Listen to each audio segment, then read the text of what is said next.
Assalamualaikum warahmatullahi wabarakatuh. Perkenalkan, nama saya Dinda Hetiurisa. Saya adalah mahasiswi semester 3 dari Prodi Pendidikan Ekonomi. Kali ini mata kuliah saya adalah Manajemen Pendidikan, yang dimana kali ini saya akan membahas tentang analisis konseptual dan praktik kepemimpinan dalam dunia pendidikan.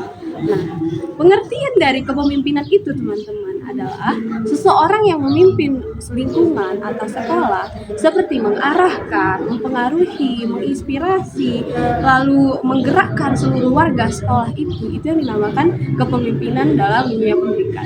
Lalu ada juga yang mengatakan bahwa kepemimpinan dalam dunia pendidikan itu adalah kemampuan seseorang yang mampu memimpin, terutama kepala sekolah, dalam mengarahkan, mempengaruhi seperti yang saya katakan tadi, dan menggerakkan seluruh warga sekolah untuk mencapai tujuan dunia pendidikan yang setelah diprogres. Lalu seorang pemimpin pendidikan ini tidak hanya berperan sebagai administrator saja, teman-teman, tetapi juga sebagai inspirator, motivator, lalu fasilitator, dan agen perubahan dalam dunia pendidikan. Nah, lalu kita akan menganalisis konseptual kepemimpinan dalam dunia pendidikan. Nah, dalam menganalisis ini, teman-teman, ada 4 teori yang mengatakan bahwa kepemimpinan itu berakar pada beberapa teori. Yang pertama sekali, teorinya adalah teori transformasional yang mengatakan bahwa pemimpin itu adalah seseorang yang mendorong perubahan positif berasal dari visi, lalu berasal dari visi yang jelas, inspirasi, lalu memperdaya guru serta tenaga kependidikan. Lalu teori yang kedua adalah teori institusional atau instructional leadership, di mana teori ini fokusnya adalah pada peningkatan mutu pembelajaran dengan membina seorang guru atau membina guru menjadi guru yang baik dalam berdedikasi dalam kelas, lalu memantau proses belajar dan mengajar, dan memastikan kurikulum itu berjalan dengan efektif, berjalan mulus, dan berjalan sesuai dengan yang telah diprogreskan. Lalu teori yang ketiga adalah teori servant leadership, di mana teori ini mengatakan bahwa pemimpin itu adalah seseorang yang melayani dan mendukung kebutuhan warga sekolah. Baik warga sekolah itu berarti sudah umum, artinya teman-teman, dari kepala sekolah sampai petugas-petugas lain itu dikatakan dengan warga sekolah. Terlebih dahulu agar dapat mereka ini agar bisa tumbuh dan berkembang dengan optimal tentunya. Lalu ada teori prinsip kepemimpinan yang efektif. Nah, apa sih prinsip kepemimpinan ini supaya pemimpin ini menjadi lebih efektif? Nah, yang pertama sekali, visi misi seorang pemimpin itu harus visi misi yang jelas, harus efektif, kreatif, dan inovatif. Lalu kepemimpinan yang efektif itu memiliki komunikasi yang terbuka. Tidak ada yang disembunyi-sembunyikan, harus terbuka dan saling transparansi. Lalu prinsip yang ketiga adalah keteladanan dan integrasi tinggi. Nah, lalu pemimpin itu harus memiliki fokus. Fokusnya dalam apa? Fokus dalam pengembangan profesional guru. Dan yang terakhir adalah pemimpin itu harus mengambil keputusan berbasis dan bermusyawarah. Kenapa harus berbasis data dan musyawarah? Karena kalau seseorang yang mengambil keputusan itu tanpa adanya berbasis data dan musyawarah, kepemimpinan itu tidak akan terjadi baik, teman-teman. Nah, keempat prinsip ini biasanya ada beberapa hal atau ada beberapa yang dikelompokkan menjadi teori informasional tadi dan teori-teori lainnya. Lalu saya ada menganalisis salah satu kepemimpinan kepala sekolah yang berjudul cerita baik praktek kepemimpinan sekolah yang berjudul kepemimpinan itu diuji bukan dengan fasilitas yang lengkap, melainkan diuji dengan keteguhan dan pengabdian. Nah, latar belakang permasalahan ini adalah kepala sekolah yang menemukan sekolah dengan fasilitas yang sangat minim, teman-teman, dan lingkungan yang sangat minim, lalu keterbatasan infrastruktur sekolah serta rendahnya kedisiplinan peserta didik, bukan guru ya teman-teman, tapi peserta didiknya kedisiplinnya kurang.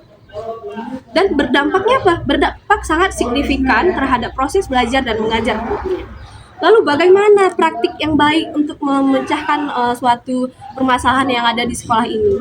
Nah, ada beberapa hal yang bisa dilakukan untuk memecahkan masalah dalam sekolah ini. Yang pertamanya itu adalah membangun gerbang sekolah, karena saya menganalisis sekolah ini tidak mempunyai gerbang sekolah, teman-teman. Jadi siswa-siswa itu dengan sangat mudah tidak disiplin karena gerbangnya nggak ada, mereka nggak tahu nih jam masuk, jam keluar, seperti itu. Nah, kepala sekolah ini membangun gerbang sekolah tentunya agar keluar masuk siswa itu terkontrol. Nah, lalu langkah yang kedua adalah pendirian kantin sekolah yang bekerja sama dengan wali murid. Kenapa seperti itu? Agar siswa-siswa ini tidak lagi keluar untuk membeli makanan dan minumannya. Nah, langkah yang ketiga adalah yang saya analisis adalah perbaikan sistem sanitasi dan saluran airnya, teman-teman. Kenapa? Karena saluran air itu kalau tidak berjalan lancar, toiletnya kotor dan tidak sehat, itu berakibat kepada kesehatan warga sekolah tentunya. Lalu kepala sekolah itu melaksanakan penyediaan tempat sampah. Nah, itu sangat penting, teman-teman. Enggak hanya di sekolah ini saja. Menurut saya semua sekolah itu yang memiliki fasilitas yang sangat kurang, ini penyediaan tempat sampah ini adalah program yang sangat bagus. Dan lalu mengadakan program Jumat bersih untuk menjaga kebersihan sekolah. Lalu langkah selanjutnya adalah pembuatan taman hijau di area penghijauan lingkungan sekolah agar lingkungan itu agar lebih sejuk dan nyaman untuk belajar. Nah, yang keenam adalah pemanfaatan ruangan yang terbengkalai. Seperti ruangan, banyak tuh sekolah-sekolah yang memiliki ruangan yang terbengkalai. Nah, itu kepala sekolah ini memanfaatkan ruangan yang terbengkalai itu menjadi musola, perpustakaan, dan lain sebagainya. Dan yang terakhir nih langkahnya, yaitu adalah mengembangkan aplikasi seperti aplikasi digital seperti Classroom sebagai apa? Sebagai inovasi dalam siswa itu meningkatkan kedisiplinannya dan ketepatan waktu dalam berangkat ke sekolah. Hasilnya apa tentunya? Di dalam langkah yang telah dijalani tentunya memiliki hasil yang telah dicapai. Hasilnya apa? Disiplin siswa itu akan lebih terjaga, akan meningkat signifikan, lalu siswa lebih terpantau dan proses pembelajaran lebih efektif karena siswa tidak lagi sering keluar tanpa izin karena sudah ada gerbang, sudah ada petugas yang di depan gerbang, satpam, lalu yang hal-hal yang mendukung lainnya. Dan yang keempat, di rumah sekolah menjadi lebih bersih, asri. Karena apa? Karena telah dibuatnya peraturan Jumat bersih dan pembuatan tempat sampah. Lalu toilet dan musola itu berfungsi dengan baik. Kenapa? Airnya sudah disalurkan dengan baik. Dan yang keenam adalah rasa memiliki dan kerjasama antar warga sekolah itu meningkat karena seluruh warga sekolah turut terlibat dalam pembangunan perbaikan sekolah tersebut. Nah, yang terakhir, citra sekolah di masyarakat tentunya itu akan lebih baik, teman-teman, karena sekolahnya sudah memiliki fasilitas yang lengkap seperti itu. Nah, lalu nilai kepemimpinan apa yang dapat ditunjukkan dalam saya menganalisis ini? Nilai-nilai kepemimpinan yang saya dapatkan dalam menganalisis salah satu sekolah ini adalah visioner. Visioner itu adalah apa? Visioner ini adalah kepala sekolah yang memiliki visi dan misi yang sangat objektif dan sangat literasi. Lalu ada kepemimpinan kolaboratif, melibatkan guru, siswa, dan orang tua, lalu warga sekolah lainnya. Lalu kepemimpinan apa yang ditunjuk?